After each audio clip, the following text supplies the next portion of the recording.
Hello friends, मेरे YouTube channel अपनी हिंदी में आपका स्वागत है।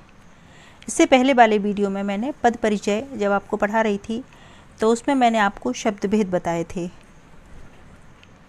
शब्द भेद 8 होते हैं। हिंदी व्याकरण के अनुसार शब्द भेद 8 होते हैं। संज्ञा, सर्वनाम, विशेषण, क्रिया, क्रिया विशेषण, संबंध बोधक, समुच्चय बोधक, विस्मयादि बोधक। क्रिया विशेषण से लेकर विस्मयादि बोधक के सारे शब्दों को, शब्द भेदों को अव्यय कहा जाता है। वे शब्द जिन पर लिंग वचन का कोई फर्क नहीं पड़ता उन्हें अव्यय कहते हैं। जैसे एक उदाहरण बता देती हूँ, क्रिया विशेषण का एक उदाहरण बता देती हूँ। राम धीरे धीरे चलता है,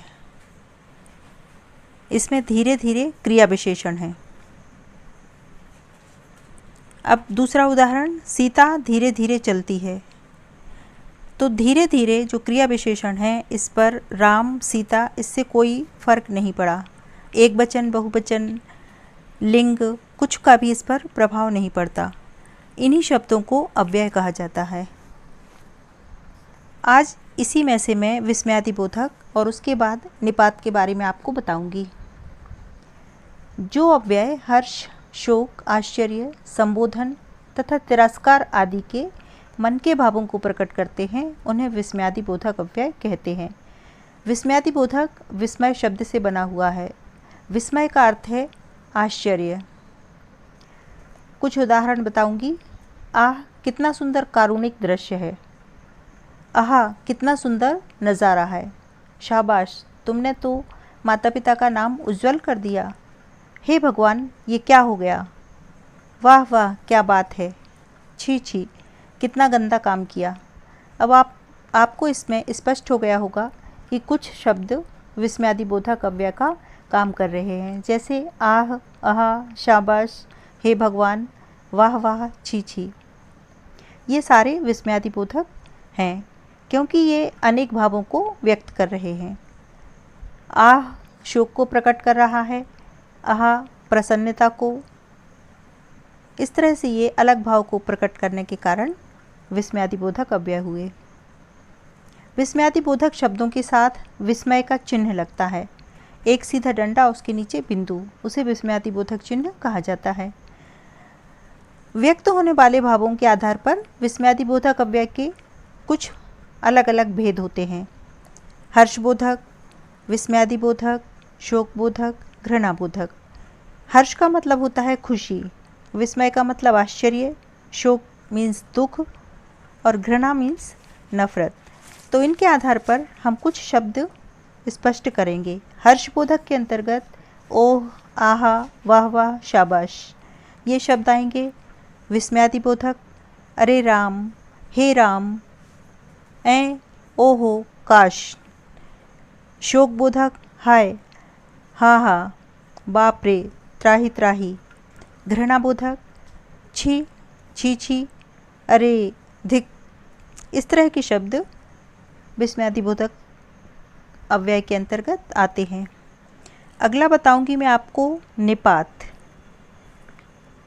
निपात का एक दूसरा नाम अवधारक भी है। अवधारक का मतलब होता है बल, बल या प्रेशर।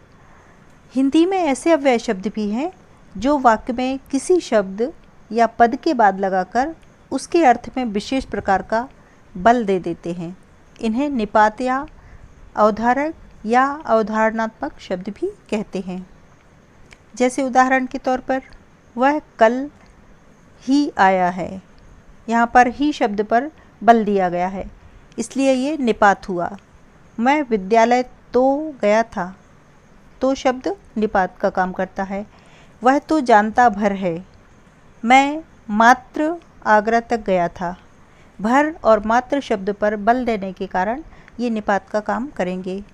उपर्युक्त वाक्यों में ही, तो, भर, मात्र शब्द वाक्यों में नया अथवा गहन भाव प्रकट करने में महत्वपूर्ण भूमिका निभाते हैं।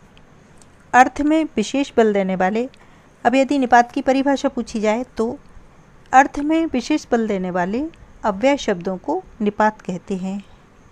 कुछ हिंदी भाषा में जो कुछ महत्वपूर्ण निपात हैं मैं वो बता देती हूँ। सो भी हो तो की तक नहीं मत। आप इससे आपके अनुसार वाक्य बना सकते हैं। आज के अभ्यास के लिए मैं कुछ प्रश्न पूछूंगी, आप मेरे साथ उसके आंसर दीजिएगा।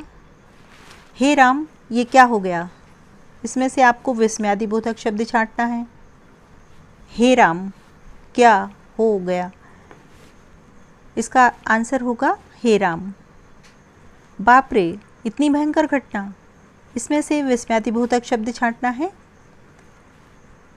बाप रे आएगा आंसर इसका। वह तो जानता भर है। इसमें से निपात छांटिए। मैं आपको पहले निपात समझा चुकी हूँ, उसके बहुत सारे उदाहरण भी बता चुकी हूँ, आपको याद होंगे। वह भर जानता तो आंसर होगा भर। सोहन कल ही आया है। वाक्य में से निपात छांटना है। सोहन कल ही आया, ही। आज के लिए बस इतना ही। अगले वीडियो में आपसे फिर मिलूँगी। आप मेरा वीडियो लाइक कीजिए, शेयर कीजिए, और अब आपके जो भी मन में आंसर है या जो भी आपको सुझाव देना है वो कमेंट बॉक्स में लिख सकते हैं। Thank you.